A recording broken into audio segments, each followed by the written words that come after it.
we gotta talk because ding dong, Pam Bondi, known primarily for being an incredible stock trader who could top tick the Dow.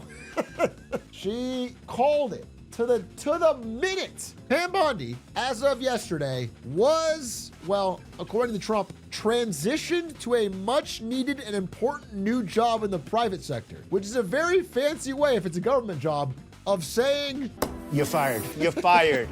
You're fired. You're fired. You're fired. You're fired. Fired. Fired. Fired.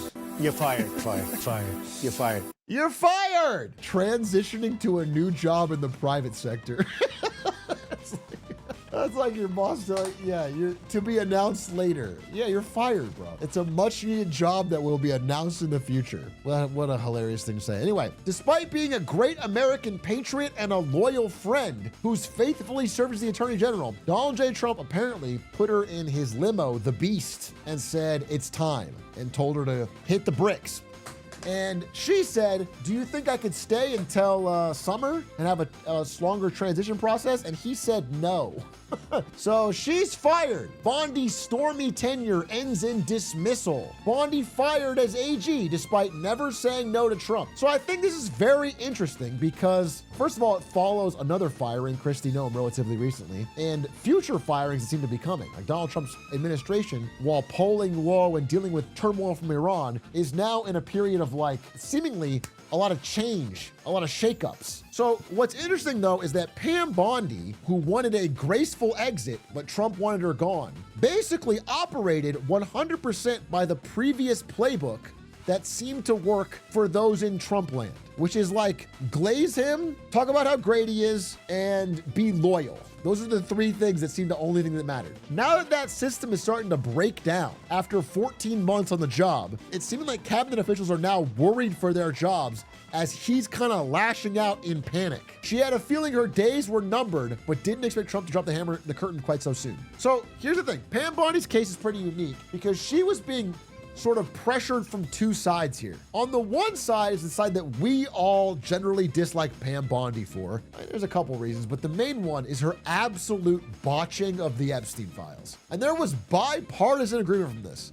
So this is Massey and Khanna, who are Republican and Democrat respectively. But a number of Republicans actually voted to subpoena her after her horrible Epstein files hearing. Again, she's the one that said the Epstein files are on my desk. She had those binders printed up. She said, we have a client list. And then she backtracked all of this. And then she said, we're not going any farther with it. The investigation's over. Then had to be forced to release more files by these two. Then after being forced to have it released in a 427-to-1 bipartisan vote that demanded she release the files, she still didn't release it. So on one side, she's getting pretty much bipartisan and national anger for her absolute fuck up of the Epstein files. Who was the one? I'm not sure. You can look that up. Some guy must really love pedophiles. To be the one person 427 hands up and your hand is down on the Epstein files release. So you understand that like this is the pressure on one side, but on the other side, this wouldn't matter. Her political strategy was, I'm gonna ignore all of this, die hard, defend the president, and die hard, do my best to jump on the grenade that is the Epstein files. The only problem was she is also being pressured from the other side, from Donald Trump. And Donald Trump was extremely mad at her, not because of this stuff, but because she was not, in his opinion, doing enough to use the power of the Department of Justice to go after his political enemies. Trump really, really wanted her to use the power of the DOJ to persecute his political enemies. He said so. In fact, this, I believe, this is from September of last year, but I think it's supposed to be a text. I think he did. Anyway, he said, Pam, it's the same old story as last time, all talk, no action. Nothing's being done. What about Comey, Adam Shifty Schiff, Letitia? They're all guilty as hell. So he names specific political opponents by name and then demands that the DOJ be weaponized against them. Again, what's funny is she actually did some of this. Not that they were winning the cases, but she did use the DOJ to go after some political opponents, some former Obama staffers, like she's trying to do what Trump wants, But because the cases aren't winning and nobody's being sent to jail, Trump is getting frustrated because he really wanted her to be like his weapon in the DOJ. And so because he's upset about that, and because she's got no allies outside of Trump, her plan of like deferring to him completely failed, and he threw her under the bus. And so she got thrown out. But now that she's gone, what happens next? Because it feels like the purge may be just beginning. Again, The Independent had some sources within the Trump administration that said he was surprised at how positive the response was when he got rid of Kristi Noem, which made him feel more comfortable getting rid of Pam Bondi. I think that's not the best lesson to take away, but he is purging his administration, starting with all the women, by the way. Of like the 3 major women in the administration, 2 are now gone, and the 3rd is about to be gone. Okay, so Labor Secretary Lori Chavez DeRimmer. His Labor Secretary is likely the next one gone. But after that, it's looking like he's also got Howard Lutnick and Kash Patel in his sights. You know, both of which I think are terrible. The problem with Trump is not that he's getting rid of these people. The problem is that he's replacing them with similar quality people. But apparently, he's upset at Howard Lutnick because he feels like Howard Lutnick is not doing a good job of communicating to the American public how good his economy is doing. I don't know that Howard Lutnick is glazing the economy as much as he wants. Not, and then he genuinely, and also this is the internal leaks, he's genuinely mad at Kash Patel for the Olympic hockey thing, which he thought made the administration look bad, which by the way, it did.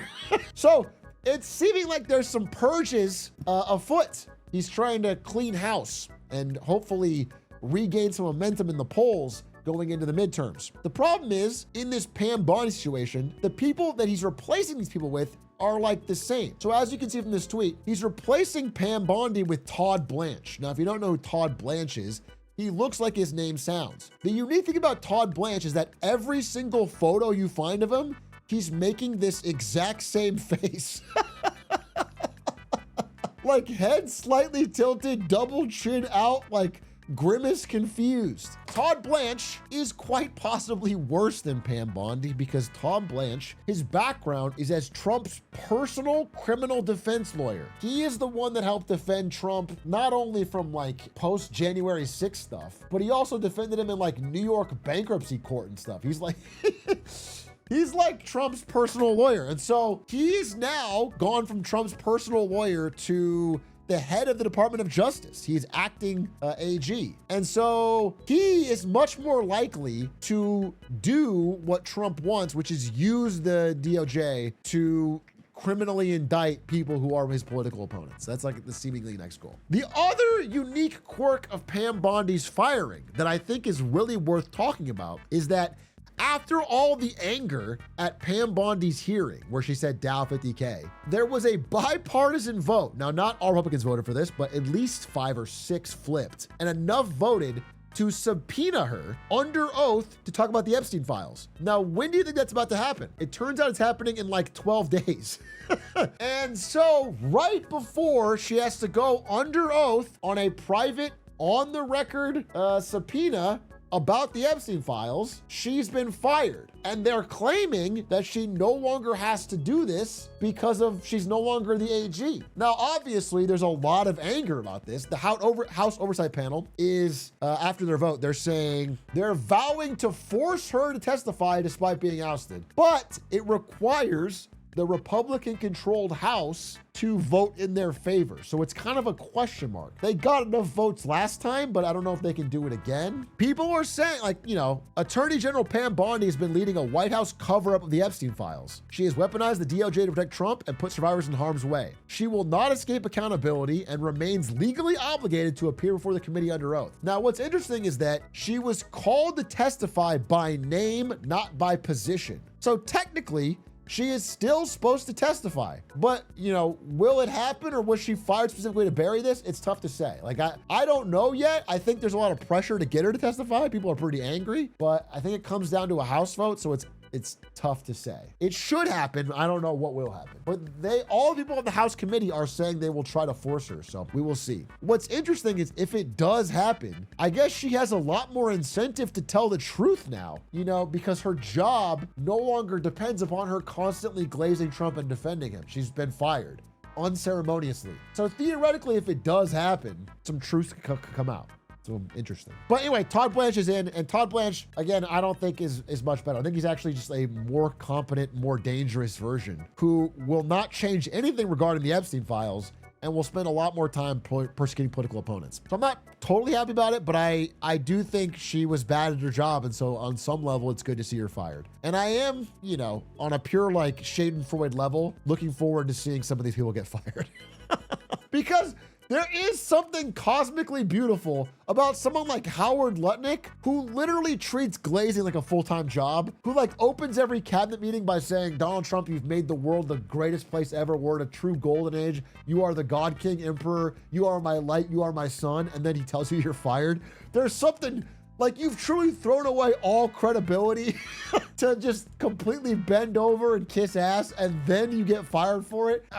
It's like a true comeuppance. But that isn't the takeaway from this Pam Bondi thing. Now, what's interesting is there's a broader context here, which is that Trump's approval rating continues to tumble. I'm not gonna per atrioc here on this specifically. You can go back and watch my Gavin Newsom interview where I say, you may not be aware of it, but this will happen and it is happening and it's going to happen. Yeah, Gen Z's cratering on Trump. And Republicans, while again, some of them are diehard, the percent that is 100% behind him is slipping pretty precipitously. You know, he's kind of floundering to try and keep all this coalition afloat. As these people turn away, he is trying to throw these people under the bus and her to maybe get back some of the goodwill going into the midterms. What's interesting is I took a look at his Truth Social today to try and see like how he's trying to manage the messaging. And it was a pretty fucking crazy lineup. He tweeted today, or Truth Social today, with a little more time, we can easily open the Hormuz Strait, take the oil and make a fortune. It would be a quote, gusher for the world, question mark? It's like, okay, so he's trying to focus on messaging around the Iran war, I guess, but like in a question. It's like, okay. He understands, I think, that the Iran war has not been properly sold to the American public. They generally are pulling, they don't understand why we did it, and they're upset about it. So he's trying to sell, I get you on that. And then right before this, so immediately before this post, he goes, our military, the greatest, most powerful in the world, hasn't even started destroying what's left in Iran. Bridges next, then electric power plants. So it's not really about how we're gonna make money on oil. Now it's about how we're going to just destroy the infrastructure of a country. He also had an interview. I don't know if I have this in here. Yeah, he did. These are two interviews from the same day. One of which he says, regime change was not our goal. We never regime change was not our goal. We never said regime change. Said regime change, but regime change has occurred. Now listen to this. We one. also won regime change. Just pause right there. These are both from the same day. He's just kind of like fucking throwing shit at the wall to see what sticks. A/B testing different ideas to try and make this popular. We have a regime change like nobody thought was possible. But understand, okay, so these are like an hour apart. But I get that. He's trying to sell the Iran war. But then what do you think he was talking about right before this post? Right before these two posts about the Iran war? You'll never guess it. None of you are right. He was talking about how Bruce Springsteen's plastic surgery looks bad. He's just live tweeting all day, bro. So in between trying to sell the public on this unpopular foreign war, he's also just shit talking Bruce Springsteen. Same amount of likes. And then right before that, 1 hour before this, he's writing fucking paragraphs about his beautiful ballroom, of which there's like 8 posts. He has tweeted more about the ballroom than the Iran war since the Iran war started, by the way. Like different build photos. And he looks genuinely happy. It is clearly the only part of the job he enjoys anymore is this ballroom. He's deeply involved in the construction. It's crazy how much he talks about it. Wait, I forgot to include this live, but it's important when talking about the ballroom. So there was a Vanity Fair interview with Trump and some of his close allies that talked about the reaction internally from those around him to his fixation on this ballroom. And this is a quote, completely out of touch with the anxieties of regular Americans. The fear is that he's too fixated on issues that are not as important as the war and the economy. In his mind, the ballroom is like a top 3 thing. A lot of people are talking about how beautiful the ballroom is. I don't have time to do this. I'm fighting wars and other things, but it's very important because this is gonna be with us for a long time. And then so Matthew Bartlett, who's a Republican strategist and former Trump State Department official, goes, this is not even a let them eat cake situation. This is a watch us eat cake situation. I've never seen such a tone-deaf approach to both the international and domestic concerns and priorities of the American people, which, explains the polling situation. But I thought that was an important context for why seeing him tweet about Bruce Springsteen and the ballroom in between updates on the war is so jarring. Now, I know what your priority is and what your concern is. You're wondering, how do I say let them eat cake in Spanish? Well, the answer is que coman pastel. And the reason I know that is because I'm using Babbel, the sponsor of today's video. Babbel is an incredible language learning app where you can attack the problem from multiple different situations, including speaking to your phone, short lessons, real life dialogues, and regular kind of gamified learning updates that allow you to actually learn. I have been using Babbel for Spanish to help speak to Ari's family. It attacks the problem in a way where you can actually remember what you're learning and compares very favorably with a language learning app that you may have heard of. Now, I'm not gonna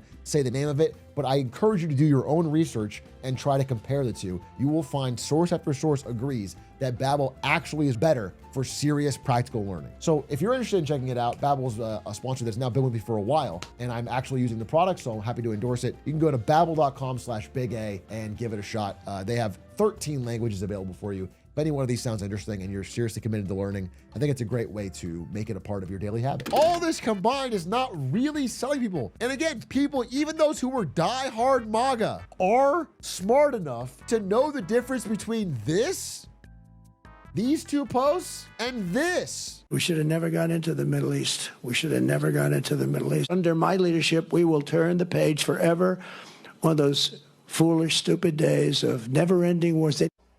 We're rebuilding our military stronger than ever before, and we are not going to deplete it again on stupid, senseless, endless wars. People are noticing, dude. The enthusiasm gap is so massive right now. If you look at the difference between the CPAC conference, which Trump didn't even attend this year, and like the No Kings protest, it's just a massive enthusiasm gap right now. And people are primarily citing the Iran war as like a huge betrayal of what they thought they were voting for. Now, listen, I think you probably could have seen some of this coming, but this is the context with which he's literally, we're living through the middle of a massive tectonic plate shifting against him under his feet. We're seeing it happen right now, and he's like scrambling. I think these firings are part of that to try and regain some control of the narrative. What's interesting is that last quote though. So right here at the end, endless, stupid, depleted again on. We're not going to have our military, which was rebuilt, depleted again on senseless foreign wars. What's interesting is that is exactly what's happening. One of the biggest stories that's getting flagged right now is that we are just burning through all of our stockpiles, not only of critical weapons and missiles and minerals that we built, but of minerals. Because we only have certain amounts of stockpiles of rare earth minerals, which you need to build these things. And the rest of them, if you want to get more, all go through China.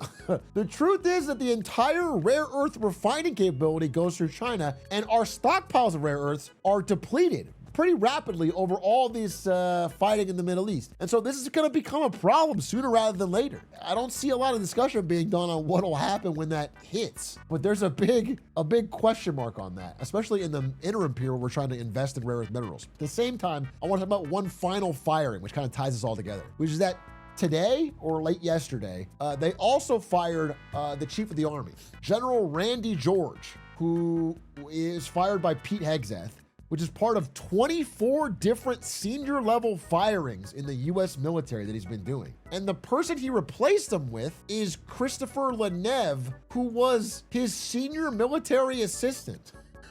So the guy who carried Hegseth's briefcase is now the leader in charge of the army. The obvious read of this is that this guy, who has background in Iraq and Afghanistan, disagreed with the strategy of putting boots on the ground. And so he has been summarily dismissed. And so it's seeming more and more like we're going to war with actual boots on the ground in the Middle East. Anybody who has experience is being shut down, is being iced out, is being taken out of command. And so it's seeming like it's set up for a bit of disaster. Again, this guy is the guy you would want in this situation if you had to do it, because he has experience in these areas. He learned to pull troops from remote valleys where they were engaged in bloody and often pointless battles. He was pushing to experiment with drones, new tactics, and targeting systems. He cut expensive vanity projects like the M10 Booker that can be easily destroyed by kamikaze drones, new, more mobile vehicle. Like, this is the right guy for that type of job, who probably thinks it's a stupid idea and he's getting fired for it. While I think a lot of these people are bad, I'm not super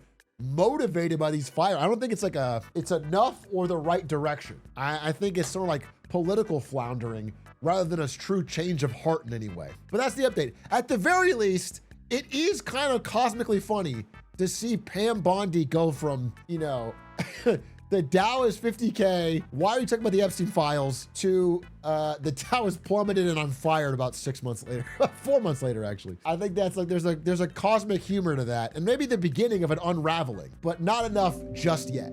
That's my update on Pam Bondi. Thanks for watching.